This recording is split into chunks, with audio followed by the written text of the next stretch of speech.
Have you ever dealt with the age thing too? Meaning like you see people doing things at an earlier age than you've done accomplished them.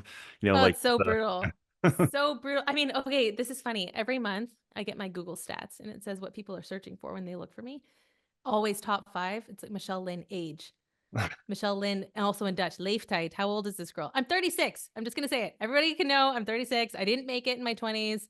I was teaching piano full time, hiding in my living room. I didn't have a performing career. I was trying to build one. Took a long time. Didn't have any songs out.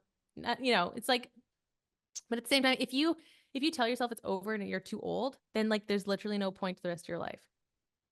I yes. don't understand why people don't realize this. It's like, okay, if you've decided today that you're too old, then there's literally no point ever again because you're always getting older. So, like, what are you going to do? Are you just going to give in to that? Or are you going to say, let's see what's possible for me at this age? Let's see. Nobody has told me, like, oh, you can't play the piano anymore because you're too old.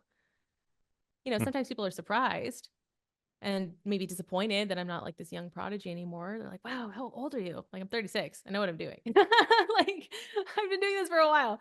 And sorry if they're disappointed, but for me, it's like, yeah, it took this long to get here, and I'm not going to say no now that it's here. Yeah, and that's a trap too, a mental trap, right? This thinking about prodigies, meaning like this person's a prodigy, they have talent, I don't, and I can't get there because I don't have that talent, Do you know whatever. what that is? Like, it's Yeah. the number one thing that's helped me, the fixed mindset. Carol Dweck, her work. Like, God bless Carol Dweck, because that's a fixed mindset thing. Somebody else has talent, therefore I don't. I'm sorry, those two things are not related, and musicians have been taught that they are, right? So I just played these pieces by Korngold yesterday. He wrote them when he was 12. I worked my ass off for weeks, months, and I still can't play it perfectly. And this kid wrote it when he was 12. I mean, that's just depressing, right?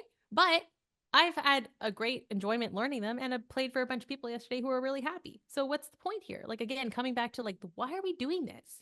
Hmm.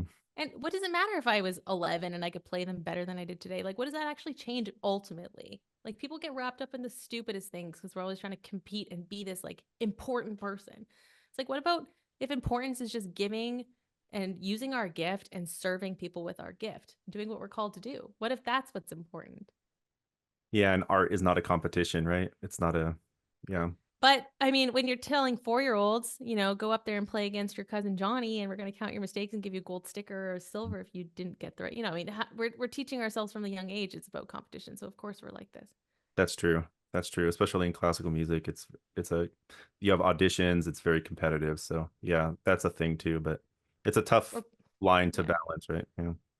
yeah, people put so much importance on like if you've won a competition or not, or management is looking for the people who've won the big competitions. But then you hear stories of people who get the management and it doesn't actually work out for them, or they don't like it, or we attach importance to things that maybe don't have the significance that we think that they do, and then you base your whole life around that, and that's kind of a shame.